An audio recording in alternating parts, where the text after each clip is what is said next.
just. This is the first gate. Whenever you face any problem, just pass your problem with this gate and see what happens. And let me explain what this gate is. Allah subhanahu wa ta'ala says in the Quran, أَنَّ اللَّهَ لَا يَظْلِمُ مِثْقَالَ ذَرَّةٍ, کہ اللہ سبحانہ و تعالی ظلم نہیں کرتے ذرے کے برابر بھی. تو یہ بات جان لیں کہ اللہ تعالیٰ کو ظلم زیب نہیں دیتا. یا عبادی انی حرمت ظلما علی نفسی, اللہ خود کہتے ہیں اپنے لوگوں سے کہ میں نے اپنے نفس پہ ظلم کو حرام کر دیا. اب اللہ تعالیٰ ہی از دا سپریم اینڈ سوورن پاور, ان کو کوئی چیز پوچھنے والی نہیں ہے, لیکن وہ انہوں نے خود ظلم کو اپنے پہ حرام کر دیا. اور اسی طرح سے فرماتے ہیں وَلَا يَظْلِمُ رَبُّكَ أَحَدًا, آپ کا رب کسی پہ ظلم اور زیادتی نہیں کرتا. جب ہم عمر بن خطاب رضی اللہ تعالیٰ عنہ کا نام لیتے ہیں, کیا چیز ذہن میں آتی ہے؟ سب سے پہلی ایکسٹریم جسٹس. ایسا جسٹس جو صرف مدینہ تک محدود نہیں تھا, یا مکہ تک محدود نہیں تھا, یا حجاز تک محدود نہیں تھا, بلکہ it separated on miles and miles till Iraq. And the people of Iraq benefited from the justice of Umar ibn Khattab radiyallahu ta'ala anh. And when we say the word Umar, yani Umar bin Abdul Aziz, the first word comes to our mind is adl, pure justice. اتنا justice کہ جب ان کی وفات ہوئی تو ایک دوسرے ملک میں شیپرڈ تھا, چرواہا تھا, اس کے جب جانوروں نے لڑنا شروع کر دیا تو that day and that time he said, I think Umar bin Abdul Aziz is no more in this world because of my animals are fighting, because of the justice of Umar bin Abdul Aziz rahimahullah. تو جب عمر بن عبد العزیز کا یہ justice ہے اور عمر بن خطاب کا یہ justice ہے, تو what about the justice of the one جس کا نام ہی العدل ہے, جس نے جسٹس کو کریٹ کیا, جس نے جسٹس کے کروڑوں حصے کو دنیا میں تقسیم کیا اور اس میں سے ایک حصہ ملا عمر بن خطاب کو. How will we talk about the justice of the one whose name is al-adl? So he is extreme just. And that is the reason we recite the dua of sorrow when we are depressed and sad. And what is that dua? Allahumma inni abduk, ibnu abdik, ibnu amatik, nasiyati bi yadik, mazin fiya hukmuk, adlun fiya qaza'uk, as'aluka bi kulli ismin huwa lak, sammayta bihi nafsik, aw anzaltahu fi kitabik, aw allamtahu ahada min khalqik, aw ista'tharta bihi fi ilmi al-ghaybi indak, an taj'al al-Qur'an rabi'a qalbi wa nura sadri wa jala'a huzni wa dhahaba hammi wa ghammi. Amazing dua. جب بھی کسی انسان کو پریشانی ہو, سورو ہو, تو اللہ کے نبی نے کہا کہ وہ یہ شخص یہ دعا پڑھ لے. And the meaning of this dua is Allahumma inni abduk, یا اللہ میں تیرا غلام ہوں, ابن عبدک تیرے غلام کا بیٹا ہوں, ابن امتک تیری فیمیل لونڈی کا غلام کا بیٹا ہوں, ناسیتی بیدک میرا جو فور لاک ہے, میرے جو پیشانی کے بال ہیں وہ تیرے ہاتھوں میں ہے, عدل فیا قضاؤک, underline this statement, عدل فیا قضاؤک, your قضا, your قدر, your فیصلہ is عدل for me, تیرا جو حکم ہے وہ میرے لیے کمپلیٹ جسٹس ہے. اسألوک بکل اسم ہوا لک, میں تیرے ہر نام کا تجھ سے سوال کرتا ہوں. سمیتہ بہ نفسک, جو تو نے اپنے لیے چوز کیا, او انزلتہ فی کتابک, یا اپنی کتاب میں نازل کیا, او علمتہ احد من خلقک, یا اپنے بندوں میں سے کسی بندے کو سکھا دیا, او استأثرت بہ فی علم الغیب عندک, یا تو نے اپنے پاس علم غیب میں رکھا اور کسی کو نہیں بتایا. ان تجعل القرآن ربیع قلبی, کہ قرآن کو میرے دل کی زندگی بنا دے, ونور صدری, اور میرے دل کی روشنی بنا دے, وجلاء حزنی, اور میرے غموں کو دور کرنے والا بنا دے, وذہاب ہمی وغمی, اور میری پریشانیوں کو لے جانے والا بنا دے. This is the dua we recite when we are depressed and we feel sorrow. اس میں اللہ تعالیٰ کے تقدیر پہ, فیصلے پہ راضی ہونا اللہ تعالیٰ نے ہمیں سکھایا. So this is the first gate which we have to pass through when we are suffering through problems and doubts in life. کہ یہ بات جان لیں کہ اللہ سبحانہ و تعالیٰ is just.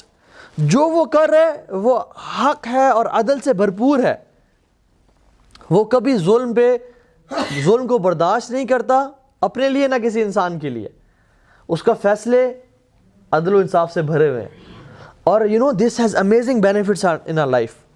جب انسان اس چیز کے بارے میں سوچتا ہے کہ میرا رب ظلم نہیں کرتا تو انسان کو ایک عجیب اطمینان محسوس ہوتا ہے کہ مطلب پھر حق کے ساتھ وہ فیصلے کرتا ہے اور میری زندگی میں ظلم نہیں ہو رہا. یہ پہلا نام اس کا العدل. ٹھیک ہے. دوسرا گیٹ جس سے ہم نے اپنے پرابلمس کو گزارنا ہے to make our life more comfortable is اس کا جو دوسرا نام ہے العلیم. وہ ہر چیز کو جانتا ہے. اس کا علم ہر چیز کو احاطہ کیے ہوئے ہے. جو اس کا جسٹس تھا جو ہم نے پہلا ذکر کیا وہ نالج کی بیسڈ پہ ہے. وہ ولیعوذ باللہ کسی اور بیسس پہ نہیں ہے. لیک آف نالج کی بیسس پہ نہیں ہے. His knowledge surrounds and encompasses every thing. ہم لوگ کہتے ہیں کہ اللہ تعالیٰ میری بات سن رہا نہیں ہے, یا اللہ تعالیٰ مجھے دیکھ رہا نہیں ہے, یا اللہ تعالیٰ میرے حاجات کو نہیں جانتا. اور بہت سے لوگ یہ شکایت کرتے ہیں کہ میں دعائیں کر رہا ہوں کب سے میری دعا قبول نہیں ہو رہی. I think there is nobody up there to listen to me. میرے دل کی باتیں کوئی جان رہی, میری ہیلپ کرنے والا کوئی نہیں ہے. مجھے کوئی دیکھ رہا نہیں ہے, مجھے کوئی سن رہا نہیں ہے. سبحان اللہ. کوئی آسمان اللہ تعالیٰ کی نظر کو چھپا نہیں سکتا. کوئی چھت اللہ تعالیٰ کی نظر کو روک نہیں سکتی. کوئی آواز اللہ تعالیٰ کی سماعت کو روک نہیں سکتی. جو میرے لیے اور آپ کے لیے پرائیویٹ ہے وہ اس کے لیے پبلک ہے. جو ہمارے لیے چھپا ہوا ہے اس کے لیے ظاہر ہے. وہ ہر چیز کو جانتا ہے. یعلم خائنۃ الاعین وما تخفی الصدور. وہ آنکھوں کی ہیر پھیر کو جانتا ہے اور جو دلوں میں راز چھپے ہوئے ان کو بھی جانتا ہے. کبھی ہم بازار میں جا رہے ہو اور ہلکا سا اپنی آنکھوں کی چوری کریں نا, کسی کو ایسے دیکھ لیں, کسی ہمارے ساتھ چلتے ہوئے شخص کو بھی, دوست کو پتہ نہیں چلا, لیکن وہ عرش کے اوپر اس بات کو جانتا ہے کہ یعلم خائنۃ الاعین, کہ اس بندے نے he took a glimpse of that lady. اور اس سے بڑی بات وما تخفی الصدور, وہ دلوں کے راز کو بھی جانتا ہے. الم یعلم بان اللہ یری, قرآن کہتا ہے کیا تم جانتی نہیں ہو کہ اللہ تعالیٰ دیکھ رہا ہے. اور حضرت موسیٰ اور ہارون کو جب اللہ تعالیٰ نے فرعون کے پاس بھیجا تو کیا بولا, اننی معکما اسمع وارا, میں تمہارے پاس ہوں, میں تمہارے ساتھ ہوں اور میں تمہیں دیکھ رہا ہوں اور جانتا ہوں. وَنَحْنُ أَقْرَبُ إِلَيْهِ مِنْ حَبْلِ الْوَرِيدِ, کہ ہم تو تمہاری شاہ رگ سے بھی زیادہ قریب ہیں. تو یہ کیسی بات ہے کہ میرا رب مجھے کوئی دیکھ رہا نہیں ہے, مجھے کوئی جانتا نہیں ہے, میری دل کی خواہشات تو سن رہا کوئی نہیں ہے, میں جس حالات میں یا ٹارچرز میں یا مشکل سے گزر رہا ہوں کوئی اس بات کو جانتا نہیں ہے. بلکہ یہ بات جان لیں کہ کوئی نہ جانتا ہو, لیکن آسمان اور زمین کو بنانے والا وہ دل کے حالات مجھ سے زیادہ بہتر جانتا ہے. اس کو میرے حالات کا مجھ سے زیادہ پتہ ہے. قرآن میں فرماتے ہیں وَعِندَهُ مَفَاتِيحُ الْغَيْبِ لَا يَعْلَمُهَا إِلَّا هُ, اس کے پاس زمین و آسمان کی چابیاں ہیں, غیب کی چابیاں ہیں. لا يعلمها الا هو, اس کے علاوہ ان کو کوئی نہیں جانتا. وَيَعْلَمُ مَا فِي الْبَرِّ وَالْبَحْرِ, زمین میں اور سمندروں میں جو کچھ ہے وہ اس کو جانتا ہے. وَمَا تَسْقُطُ مِنْ وَرَقَةٍ إِلَّا يَعْلَمُهَا, اور ایک پتہ نہیں گرتا کہ اس کے علم میں ہوتا ہے.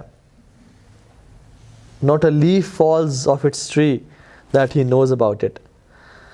وَلَا حَبَّةٍ فِي ظُلُمَاتِ الْأَرْضِ, اللہ اکبر, زمین کی گہرائیوں میں کوئی ایک ایٹم نہیں ہے جس کو اللہ تعالیٰ نہ جانتے ہوں. وَلَا رَطْبٍ وَلَا يَابِسٍ, یا اللہ آپ نے کہہ دیا کہ ایٹم نہیں ہے تو پھر یہ بتانے کی کیا ضرورت تھی کہ چاہے وہ موئسٹ ہو چاہے ڈرائی ہو, کوئی چیز بھی ہو اللہ تعالیٰ کے علم میں ہے. الا فی کتاب مبین, ہر چیز ایک کھلی کتاب میں لکھی ہوئی ہے. Just imagine the knowledge of Allah subhanahu wa ta'ala. وَمَا تَسْقُطُ مِنْ وَرَقَةٍ إِلَّا يَعْلَمُهَا. اور علماء کہتے ہیں کہ اللہ تعالیٰ کو صرف اس چیز کا علم نہیں کہ کون سا پتہ کہاں گرا ہے, رادر اس کی ڈائریکشن کا بھی پتہ ہے کہ وہ کس صورت میں گرے گا, اس بل پہ گرے گا یا اس بل پہ گرے گا. آپ اپنے گھر میں نکلیں اور آپ کے گھر میں اگر ایک درخت لگا ہوا ہے, آپ اس کے ذرا پتہ کاؤنٹ کریں کہ خزاں کے موسم میں یا کسی موسم میں بھی کہ وہ جسٹ رائٹ دم ڈاؤن ایک پتا گرا, دوسرا گرا, تیسرا گرا, you will not be able to do it. دن میں تو شاید کر لیں, رات میں تو سونا پڑے گا نا. ایک رات کر لیں, 2 راتیں کر لیں, تیسری رات تو نیند آئے گی, اونگ آئے گی. We will not be able to do it for one tree, let alone ایک بندہ کھڑا ہو جائے اور کہے کہ میں اس گلی میں جتنے بھی درخت ہیں اس کے پتوں کو دیکھتا ہوں گریں گے. It's not possible for us. Let alone in our street, پورے اسلام آباد میں دیکھ لیں, کیا ممکن ہے کسی شخص کے لیے کہ وہ گرنے کے کون سے پتے کہاں کہاں پہ گرے ہیں؟ ہمارا تو اتنا لمیٹڈ نالج ہے. اے انسان, تو نے اپنے آپ کو کیا سمجھ لیا؟ جس رب کو ہم چیلنج کرتے ہیں, مقابلے کرتے ہیں. چھوڑیں اسلام آباد کو, ایک ایمیزون فارسٹ دیکھ لیں آپ. اس میں کہتے ہیں کہ there are 30 billion trees in Amazon forest. وما تسقط من ورقۃ الا يعلمها. اور پوری گلوب میں, پوری دنیا میں there are 3 trillion trees on this planet earth. اور اللہ تعالیٰ ہر پتے کے بارے میں جانتے ہیں کہ یہ کون سی چیز کہاں پہ گری. His knowledge caters everything. اس کو ہر چیز کا علم ہے. یعلم خائنۃ الاعین وما تخفی الصدور. وہ ہر چیز کے بارے میں جانتا ہے. تو یہ انسان کو جان لینا چاہیے کہ جس رب کے بارے میں یہ کہہ رہا ہوں, جس ہستی کے بارے میں یہ گمان کر رہا ہوں کہ میرے حالات کو وہ نہیں جانتا, وہ تو ایک پتے کو بھی جانتا ہے. ہم تو پھر اشرف المخلوقات ہیں, ہم تو پھر اس کے نبی کی امت میں سے ہیں. کیسے ہو سکتا ہے کہ ہمارے حالات نہ جانتا ہو؟ ہمارے دل کے حالات جانتا ہے. ہمارے ساتھ فیوچر میں کیا ہونا ہے وہ جانتا ہے جو ہمیں نہیں پتا. ہمارے ساتھ پاسٹ میں کیا ہو وہ جانتا ہے جو ہم بھول چکے ہیں. اور ہم جس پریزنٹ سچویشن میں ہیں وہ ایگزیکٹلی اس چیز کو جانتا ہے. تو وہ جو فیصلے کر رہا ہے وہ ہماری نیٹی گریٹیز کو دیکھتے ہوئے کر رہا ہے. ہر چیز کو we are looking at a pixel and he is looking at the whole picture itself. So what was the first door? اللہ تعالیٰ کا عدل, his justice prevails everything. اللہ تعالیٰ ظلم نہیں کرتے. ٹھیک ہے. دوسرا, his knowledge surrounds everything, encompasses everything. ٹھیک ہے. جب بھی آپ کو پرابلم, ان دروازوں سے اس پرابلم گزاریں. تیسرا دروازہ جو کہ اللہ تعالیٰ کے نام الحکیم کی بیسس پہ ہے, اس کے فیصلے, اس کے حکم حکمت سے بھرپور. ایک انسان, ایک بادشاہ جس کے پاس طاقت تو ہو لیکن حکمت نہ ہو, وہ ظلم اور زیادتی کرے گا اور دنگا فساد کرے گا. اور ایک شخص جس کے پاس حکمت تو بھرپور ہے لیکن اس کے پاس طاقت ہی نہیں ہے, اس کے پلے کچھ ہے نہیں, اس کے پاس اتھارٹی کچھ نہیں ہے, اس کی حکمت کیا فائدے کی؟ اللہ سبحانہ و تعالیٰ قدیر بھی ہے, عزیز بھی ہے اور حکیم بھی ہے. حکمت بھی اس کے پاس ہے اور پاور بھی اس کے پاس ہے. تو یہ بات جان لیں کہ اس کا جو فیصلہ ہے وہ حکمت اور دانائی سے بھرا ہوا ہے. سو تھرڈ گیٹ از الایمان بالحکمت اللہ البالغہ. الایمان بحکمت اللہ البالغہ, کہ ایمان اینڈ بلیف اس چیز پہ کہ اللہ تعالیٰ کی جو حکمت ہے وہ کمپلیٹ ہے اور it has no doubt in it. He is الحکیم, اس کا نام ہے الحکیم. اب سب کو حضرت یوسف